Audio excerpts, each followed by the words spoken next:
Abrazo muy grande, agradecer a la audiencia que está con nosotros. Mi nombre es Cecilia Marros del programa de radio en YouTube. Yo soy Digital Chile y estoy con Trinidad Chile y Viviana Masobrio para entregarles un maravilloso cuento todas las semanas. Y quiero agradecer a Mamá Posquimio que nos está siguiendo, que es Fabiola Gaete. Nos alegramos que estés mejor y que nuestros cuentos te puedan acompañar a ti y a las demás, porque veo que estás haciendo redes sociales para por tu experiencia a los demás.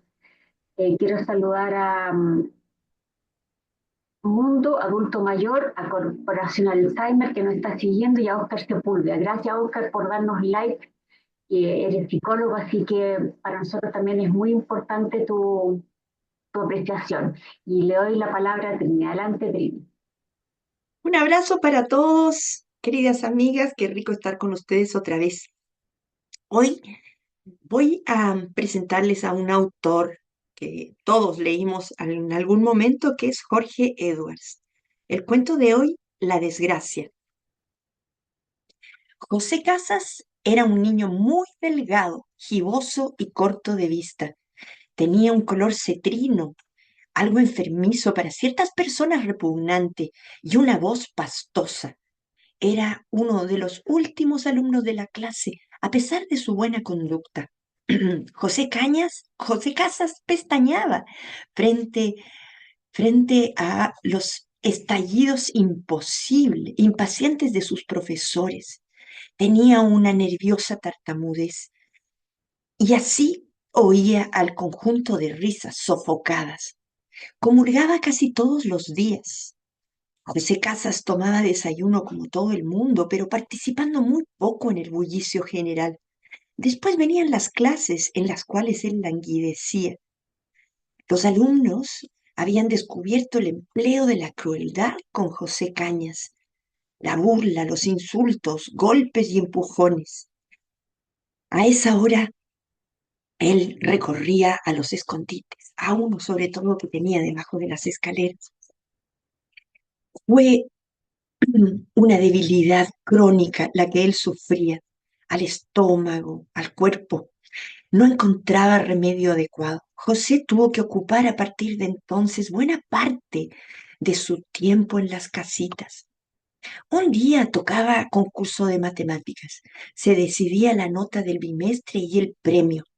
Ambas cosas preocupaban a José, que soñaba con alguna distinción que provocara el respeto de sus compañeros. Era invierno, un nacimiento de multiplicaciones y divisiones que llenaban la pizarra. El padre Gutiérrez tenía las manos amarillas y vigilaba a los alumnos. Todos temían demasiado su voz imperativa y ronca y su aspecto grave como para pretender copiar la prueba. José Casas estaba con los dedos helados, apenas podía escribir. Se disponía a iniciar la tercera operación cuando se le presentaron los síntomas de su debilidad en el estómago. Los nervios le impidieron solucionar más multiplicaciones. Entonces José tragó saliva e indicó con el dedo. El padre Gutiérrez había advertido que no admitiría consultas.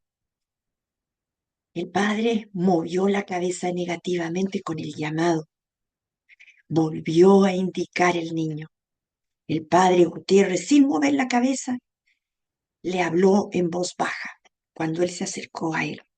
Si quiere seguir el concurso, le dijo el padre Gutiérrez, se queda aquí. Si sale antes, tendrá que devolverme la hoja. José volvió a su puesto. Trató de empezar la tercera operación y pudo resolverla. Él trataba de hacer la cuarta operación y sentía los síntomas de su enfermedad agudizarse a cada momento. Se le nubló la vista y sucedió una gran desgracia. José Casas entregó rápidamente su hoja y salió al patio. Nadie advirtió nada. Se encerró en una de las casitas. Los calzoncillos inmundos, marcados con sus iniciales en rojo y haciendo un atado muy chico. Con él lo empujó con la mano adentro del excusado. Enseguida tiró la cadena. Salió de la casita y se lavó las manos en una agua helada. Se sintió aliviado y feliz. cruzó el patio tranquilamente. Pensó que alguna vez tendría la ocasión de mejorar su nota. Entonces se sentó y se puso a leer. Cuando pasaron 3 días, uno de los internos fue a quejarse al hermano que cuidaba la división, de que el excusado estaba tapado y no podía usarse. El hermano dio aviso al padre. El padre fue a ver el excusado y vio el hacinamiento pestilente. Dio aviso al prefecto del colegio. Este eh, se dio cuenta que era preciso avisarle al rector. El padre rector dio orden de que nadie usara el excusado y llamó a unos operarios que él conocía. Al día siguiente, una sensación de angustia le retorcía el estómago al chico. Un grupo de operarios apareció. José los vio dirigirse a la casita. El corazón le dio un vuelco y tuvo miedo. José divisó al rector que pasaba por el patio. Ellos le mostraron el montón de baldosa que habían sacado y la parte de la cañería que iba quedando al descubierto, todos inclinados sobre los cuadernos en la sala. Él se mordió las uñas y miró hacia afuera. Quería hundirse debajo de la tierra para que siempre fuera así. Sonó la campana. El padre Gutiérrez dijo que la clase no había terminado. Se persignó. En el nombre del Padre, del Hijo y del Espíritu Santo. Se oyó un ruido de pasos rápidos y un estallido de conversaciones contenidas.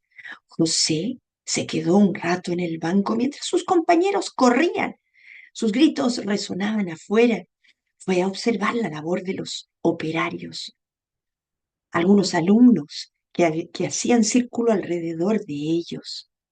Un olor fuerte y pegajoso emanaba de la cañería que iban destapando y del excusado también. José sintió que su malestar aumentaba al sentir ese olor. Se dio cuenta de que lo habían dejado solo. Las clases terminaban a las 4. Pronto quedarían libres. José se obsesionaba, una sensación de angustia le oprimía el estómago. El sonido rítmico de los martillazos inquietaba menos a José que el silencio que comenzó a reinar. Cuando sonó la campana, José sintió unas violentas palpitaciones. Los alumnos formaron filas y se dirigieron a la división. Allá se sacarían el overol los externos. Los internos y medio pupilos dejarían sus libros para ir a tomar té. El padre prefecto de la división leería las listas de los castigados. José caminaba rectamente, con los mismos pasos seguros con que algunos presos caminan al cadalso.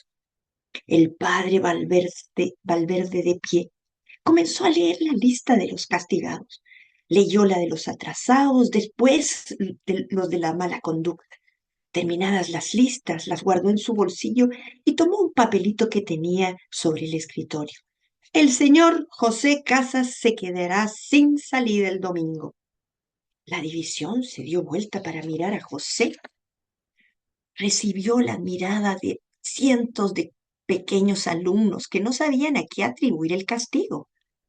El padre Valverde tocó su campanilla y los externos comenzaron a salir, pasando al lado de la sala de clases de José y salieron al patio. Pasaron enseguida frente a las casitas y siguieron por el centro del patio. Iban encaminándose a los comedores cuando José vio que todos sus compañeros miraban hacia arriba. José a su vez miró también. Divisó un objeto que colgaba muy alto, lánguidamente mecido por el viento, que también hacía oscilar el alambrado. Pronto se descubría su forma y una observación más detenida hubiera permitido distinguir grabados en buen hilo rojo un par de iniciales y un número. Este es el fin del cuento y yo le entrego la palabra a Vivi porque tengo ansias de escuchar.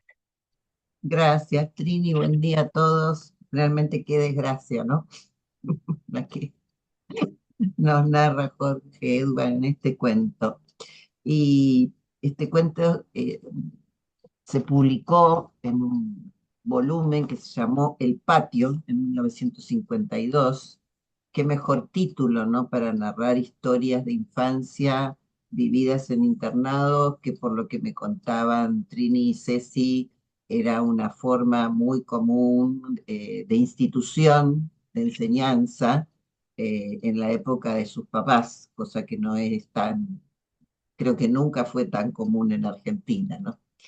Este, y es interesante algunos datos contextuales, ¿no? Porque solo se publicaron 500 ejemplares de este cuento en su momento, de este texto en su momento, del patio, y la mayoría de los cuentos ya habían sido compartidos por su autor, que en ese momento tenía solo 21 años, en tertulias con los jóvenes intelectuales de la época.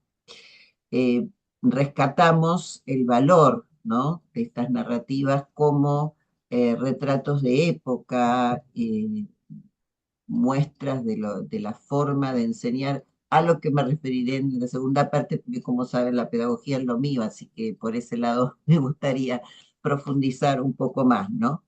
Y refiriéndonos al tema de la desgracia, más allá del hecho puntual que se describe o se narra en este cuento, creo que la vida completa de José Casas era una desgracia, por lo menos como nos cuenta Jorge Edward, ¿no? Desde su aspecto físico, desde su forma de hablar, desde las situaciones extremas que vivía y que le impedían inclusive ser un buen alumno.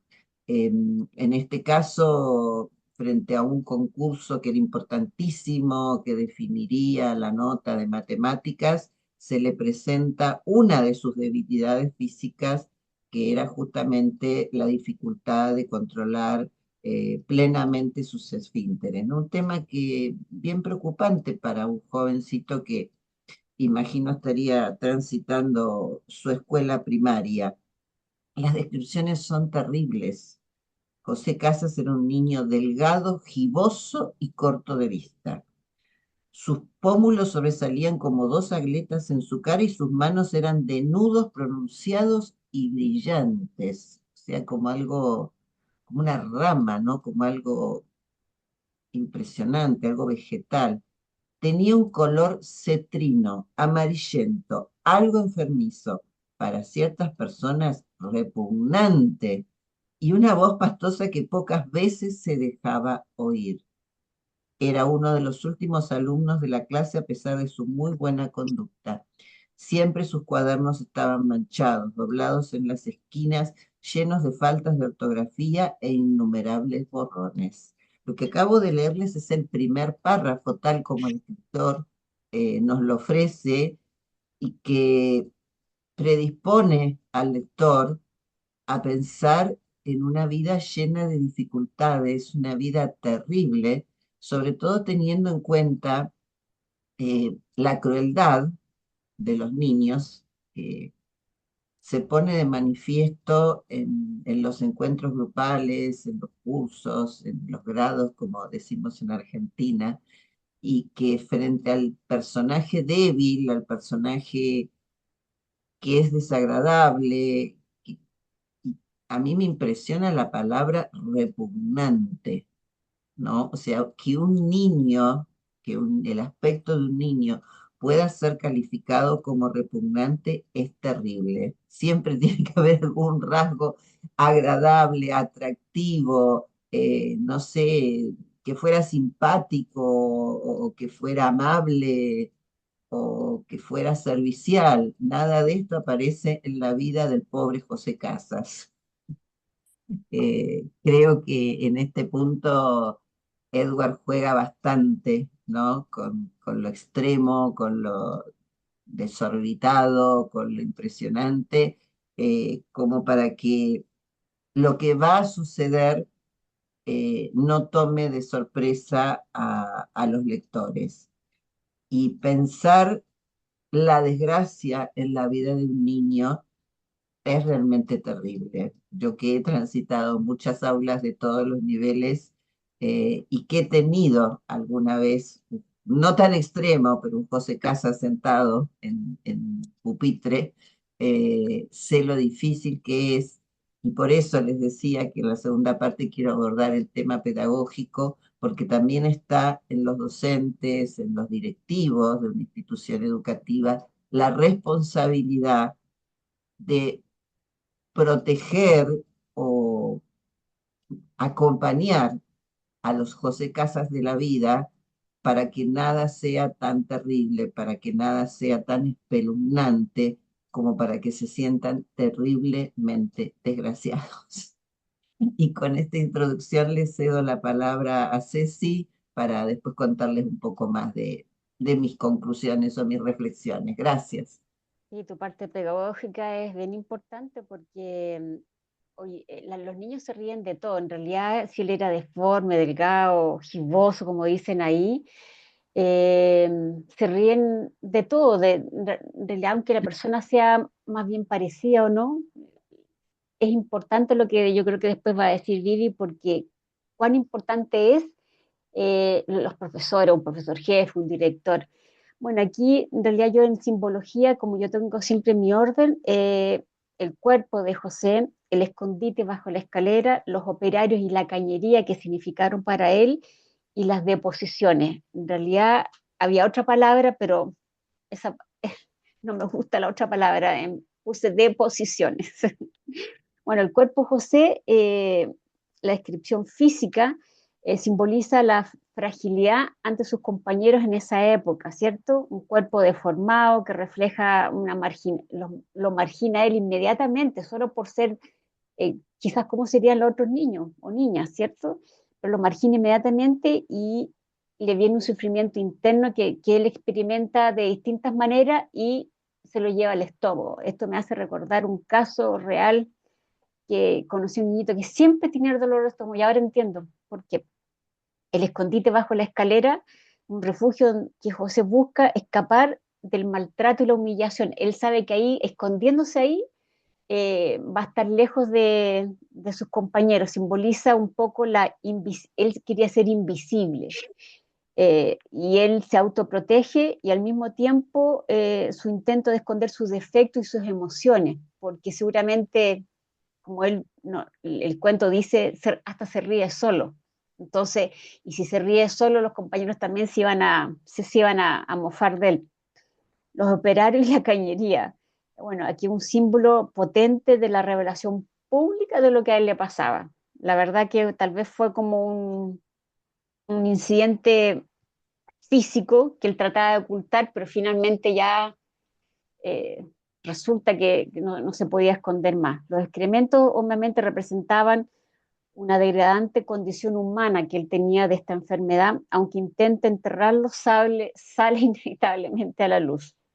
Y los conflictos que yo vi, una sociedad escolar que lo margina y lo ridiculiza por su apariencia física, un abuso constante, la indiferencia y severidad de los profesores, un alumno problemático, decían ellos, sin siquiera intentar comprender las dificultades que tenía este alumno. O sea, totalmente los directores, los profesores, el padre, desconectado de las necesidades humanas y emocionales de los alumnos.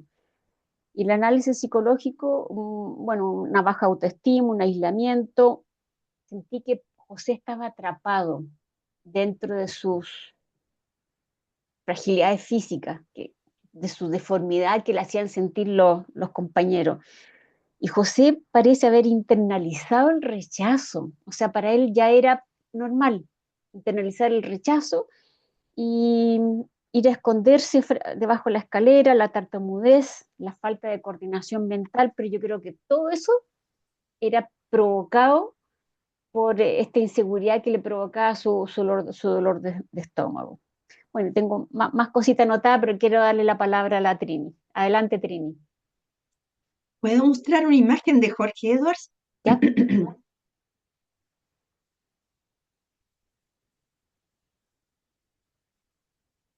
Ahí Y está. les muestro una imagen de él en distintas facetas de su vida. Una de niño, poco más adulto, hasta su vejez, que alcanzó a morir muy viejito en Madrid. Allí quería estar. Que Así pues. tenía, de hecho, tenía también la nacionalidad española. un hombre muy europeo, la verdad, criado también en una familia muy preocupada del tema cultural, eh, donde se leyó desde muy pequeño. Eran 6 hermanos, 2 hombres, el resto mujeres, y él, la verdad que tuvo una infancia también en un internado, Ah, y tan fuerte fue que incluso él llega a comentar que él fue objeto de abusos sexuales de parte de un sacerdote a los 14 años. Esto no es la primera vez que lo escucho. La verdad que en Chile la costumbre de los internados en los años 40, 50 eran muy comunes, ¿no? Los papás enviaban no solo a los hijos hombres, sino también a las mujeres internos. Muchas veces las familias eran muy numerosas y era una manera de facilitarse un poco la vida. Pero estos terminaron siendo testimonios muy desgarradores de lo que les tocó vivir adentro. Creo que este es un ejemplo más que Edwards lo cuenta en forma lineal, muy clásico él con su lenguaje. Él de hecho pertenece a una generación de descripciones muy detalladas, costumbristas, y en este caso este termina siendo uno más, ¿no? O en otros casos lo hace de situaciones cotidianas, de grupos, de amigos, de clubes, de mujeres, en fin, lo que a él le tocó vivir. Pero es un cuento interesante desde el punto de vista sociológico, porque creo que se cuestiona tanto la realidad de los internados antiguamente, que dejaron en las personas que lo experimentaron una huella imborrable, traumática en algunos casos. Estoy recordando a Óscar Castro, un escritor de 1910, gran escritor con una sensibilidad especial, y él cuenta que con un esfuerzo muy especial, el padre había muerto, el cuñado de marido de una hermana que ya estaba casada y que tenía más medios, le dio la posibilidad de educarse en un instituto en Rancagua. Y efectivamente logró conseguirse unos zapatos usados y fue más o menos vestido de la mejor manera que lo podía mandar la mamá. Y en una ocasión un profesor lo hizo subirse a un banco y levantar los brazos. Tenía hoyos por todos lados el chaleco y lo humilló de una manera tristísima y le dijo, dígale a su madre que a este instituto no pueden venir los niños con hoyos en el chaleco. Él se bajó, contuvo su llanto, pero ese recuerdo lo acarreó su vida entera. Y en este caso, no me dirán, José Casas, un niño además solitario, sin amigos. No se habla de la familia, sin embargo, se sabe que está interno y que sufre la humillación del resto de sus compañeros. No hay ninguno que al menos se compadezca de él y lo acompañe. No. Y sufre además, en consecuencia por lo que le toca vivir, tener el estómago delicado y ser humillado de la manera descriteriada en que lo es, ¿no? Patético. Cómo en esos tiempos no se daban cuenta los educadores de los que va a hablar Vivi ahora, que eso esa situación que vivió ese niño y ese gravamen de colocar en un poste, en un palo, la muestra de el horror que vivió este niño, un calzoncillo sucio por un chiquillo que estaba mal del estómago y con las iniciales, sumó aún más el dolor de él frente a ser humillado con todos, pero el que abusaran moralmente de él en este sentido, porque eso no se hace. Una persona con un dedo de criterio puede darse cuenta que una cosa así es horroroso vivirla. Cuando uno ha tenido problemas de ese estilo, naturalmente que se siente vejado, mal, pero además públicamente, no, eso es algo que no se admite, ¿no? Y entonces aquí Edwards lo coloca en forma muy vital, pero además nos hace reaccionar a todos porque nos ponemos de parte del niño y tratamos de protegerlo de alguna manera y sufrimos con los acontecimientos que se van produciendo después. Muy bien, yo le cedo la palabra ahora a Viri para que nos cuente un poco más su perspectiva. Sí, dos miradas, ¿no? Por un lado, el significado de las heces en el psicoanálisis.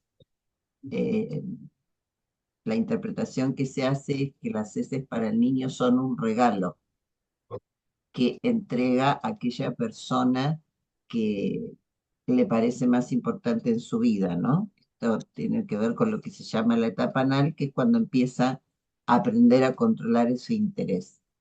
Acá, por supuesto, este jovencito había superado ese momento, pero la otra interpretación es que las heces significan el modo en que una persona se comunica con con el exterior, ¿no? Con el entorno.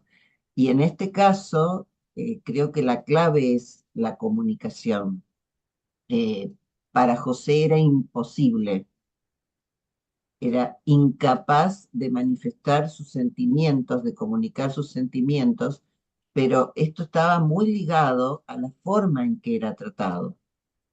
Sí, era menospreciado, era desvalorizado, humillado por todos, por sus pares, por los niños, por los compañeros, pero también por los maestros, en este caso sacerdotes, y las autoridades escolares.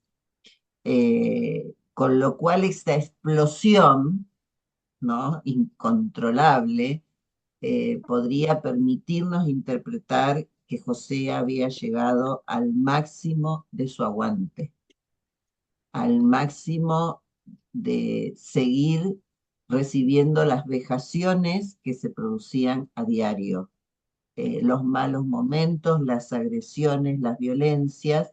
Entonces estalla y en su ingenuidad cree que es posible ocultar lo sucedido y lo hace de una manera muy infantil.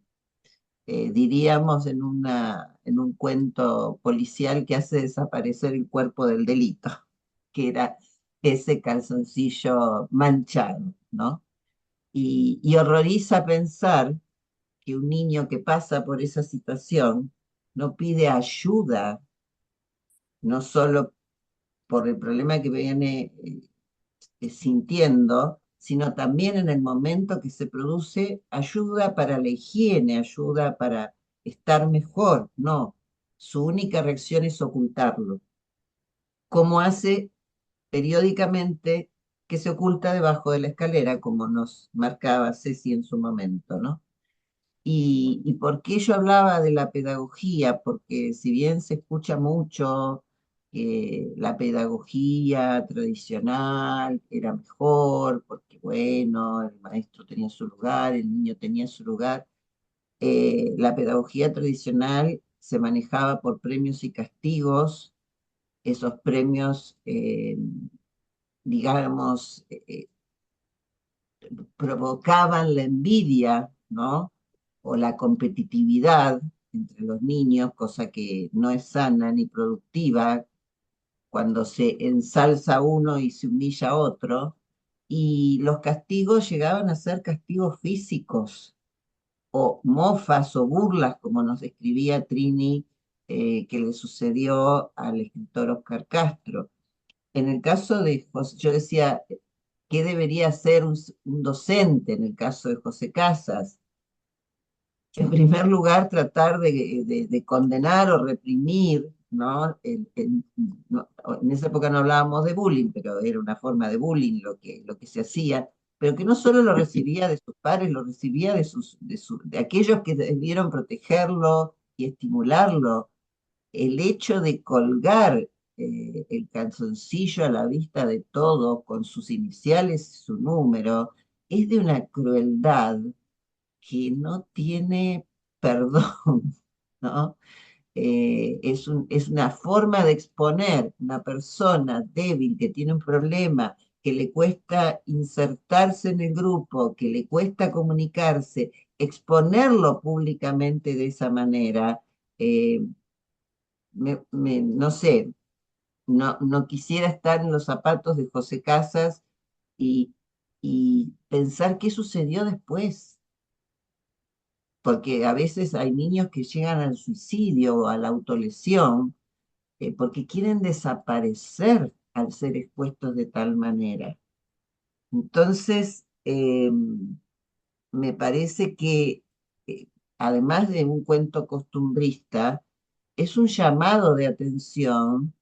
Por supuesto que esto, si bien pasó en otra época, donde había otros modelos pedagógicos u otras formas de comunicación, desgraciadamente sigue pasando en la actualidad con docentes que no han sido debidamente formados o que no han sido eh, acompañados ellos mismos y que transmiten sus propios traumas en el aula. O sea, es un tema muy, muy, muy profundo, muy riesgoso y que amerita muchas revisiones, ¿no? Hoy creo que la educación transita épocas muy difíciles en Latinoamérica en general, ¿no? Porque hay como una controversia de cuál es el modelo pedagógico adecuado, y entonces esto no va, lo tiramos por la borda y probamos con esto, y esto tampoco funciona.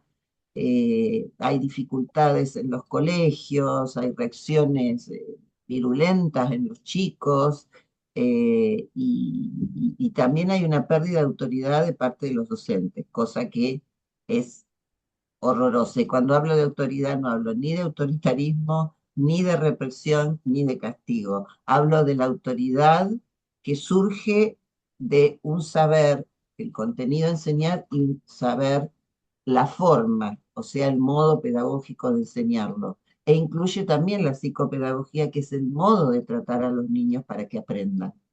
Así que bueno, creo que me extendí un poco demasiado, pero el tema lo ameritaba y tiene que ver con una mirada crítica, no solo para la pedagogía que sufrió Edward, sino también para muchas situaciones que se dan en la actualidad. Gracias. Gracias, Vivi. Aquí en el cuento hay una ausencia del hogar, ¿ah? No hablan absolutamente nada, papá, mamá, hermanos, vecinos, no hablan nada de eso. Hablan de autoridad, colegio, compañero y el malestar físico. Y sentí una deshumanización del entorno, total. Y yo creo que hoy día tampoco estamos muy lejos de eso. Lo que pasa es que hoy día las autoridades y los profesores tienen miedo a que los demanden, porque yo creo que no sé si habrían cambiado mucho los profesores o los colegios, los directores, porque yo vivo en un sector donde todavía escucho cosas atroces y los directores no hacen nada y los profesores tampoco pueden hacer mucho. Entonces, creo que no entiendo por qué esto todavía no cambia. La clase, el patio, las casitas se transforman en lugares donde José se siente que su humanidad está en peligro. No sé, o sea, aparte de estar debajo de la escala, no sé dónde más José se siente a salvo, seguramente en su casa, eh, que me dio pena. Despersonalización del alumno, también anoté. El lugar donde los estudiantes como individuos particulares se tratan como un número de lista de castigos o de premios. Esto yo me acuerdo perfectamente en mi colegio, yo siempre estoy en colegio monja y después estudié en colegios, sí, de padres, pero eran profesores laicos normales, pero esto se repite. El padre Valverde lee las listas de castigos sin ofrecer ninguna explicación ni indagar las causas del comportamiento, en este caso de este alumno que estaba con dolor de estómago, no le importaba nada. Los alumnos había que ser controlados y disciplinados. Me acuerdo las historias también de un pariente mío que también estuvo en un colegio de padres y la verdad que es como leer esto. Mi papá también estuvo internado, mi mamá. La represión y la culpa desde la religión. Aquí habla sutilmente de la religión, pero la relación de José con la religión también lo sentí como súper importante porque a él más encima, no sé si él, no entendí si él escogió o no al sacerdote anciano y un sacerdote ignorado, lo que podría sugerir que José busca un espacio donde puede nuevamente desaparecer sin ser visto, pero no me quedó claro si él escogió ese cura o se lo asignaron. La confesión es un acto de redención para José en ese minuto, porque él inclusive se persina, logra hacer las tradiciones católicas, y un ambiente opresivo que impacta en su identidad. Me gustaría saber que aquí hay un final abierto, pero por la experiencia que yo tengo y lo que uno ha visto, hay algunos alumnos que salen con un tremendo éxito, a pesar de que le hicieron un bullying tremendo, pero hoy día son hombres exitosos, pero hay un pequeño porcentaje de que ese bullying les afectó tremendamente y uno lo ve. José no tiene un espacio para desarrollarse como individuo, por lo menos en el aula. Así que, pobrecito José, lo vamos a abrazar. No sé si Trini quiere agregar algo más. Bueno, a propósito de los colegios, los obligó a repensar un poco la política frente a situaciones como esas. Eh, Vivi lo había señalado, pueden terminar en suicidios.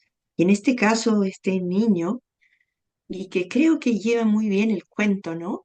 Em, Nos lo muestra en esa desolación de todos, profesores, eh, compañeros de curso, no se habla de la familia, ¿no? Y entonces no hay herramientas para poder solucionar eso, ¿no? ¿Cómo lo va a trabajar si es un niño muy chico además, ¿no? En el caso de Oscar Castro, a quien yo mencioné, él decidió no volver nunca más a ese instituto y siguió una educación autodidacta, leyó en su casa, pero no quería volver a exponerse a una humillación de esa naturaleza. Este cuento es uno más, tiene muchos cuentos, y a Jorge Edwards en gran parte lo conocemos por un gran libro que en el fondo era un testimonio autobiográfico de lo que le tocó vivir a él en una misión en Cuba. Él tenía que abrir, ahí está, él tenía que abrir la embajada en Cuba y llevar a cabo entonces todos los encargos diplomáticos de ese entonces. Él estudió, de hecho, en la Academia Diplomática, era abogado, tenía una formación muy alta y culta, por tanto era un joven prometedor para Chile. Y allí él llegó con una idea muy ensoñadora de lo que era Cuba. Tenía una visión más de izquierda, en general todos los intelectuales de esa época figuraban en esa línea, era ya conocido porque había publicado algunos libros, y allí se encontró, por ejemplo, con García Márquez, que trabajaba allí para el régimen, en una misión Sí, también, y él se dio cuenta de lo que estaba mirando, sufrió una incoherencia entre lo que había soñado con Cuba y apoyando claro, la famosa revolución y advirtió que lo que se vivía allí era una falacia, una mentira. El régimen no solamente oprimía la libertad de los ciudadanos, sino los tenía a todos en condiciones de vida bastante terrible. alarmantes. Y eso él lo denuncia en este libro. Se atreve a romper con la visión que tienen los intelectuales del mundo entero. Pensemos incluso que Sartre y Simone de Beauvoir apoyaban la revolución Sí, cubana.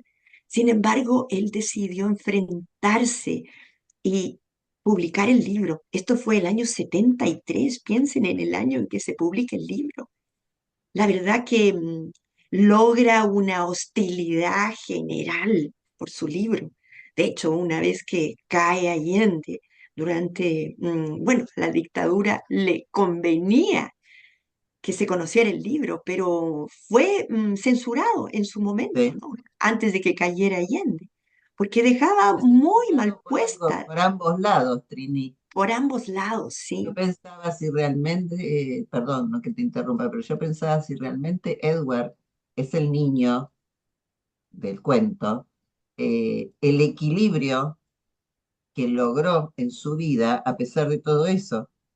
Porque lo interesante de Persona non grata que fue censurado tanto por Cuba como por Pinochet. Entonces, evidentemente pudo mostrar lo que a veces cuesta tanto para un escritor de la época, la mirada objetiva sobre las situaciones.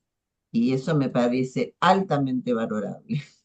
Por la interrupción. Yo aplaudo el gesto de publicarlo. Ahora a Pinochet le convenía que el mundo Igual, conociera la realidad cubana, pero se granjeó la enemistad de muchos de sus amigos escritores. Curiosamente, regresó a Chile y fue enviado a París y allí se encontró con Neruda, sí, eh, de quien se hizo gran amigo, era su ayudante en la embajada allá. Sin embargo, él le dio su respaldo, siendo un militante comunista, ¿no? claro. Pero bueno, allí él vivió cómodamente y tuvo una vida diplomática también y allí inició su carrera diplomática. Pero ese libro, publicado en 1973, es conocido, muy conocido, es interesantísimo ver una visión distinta, total.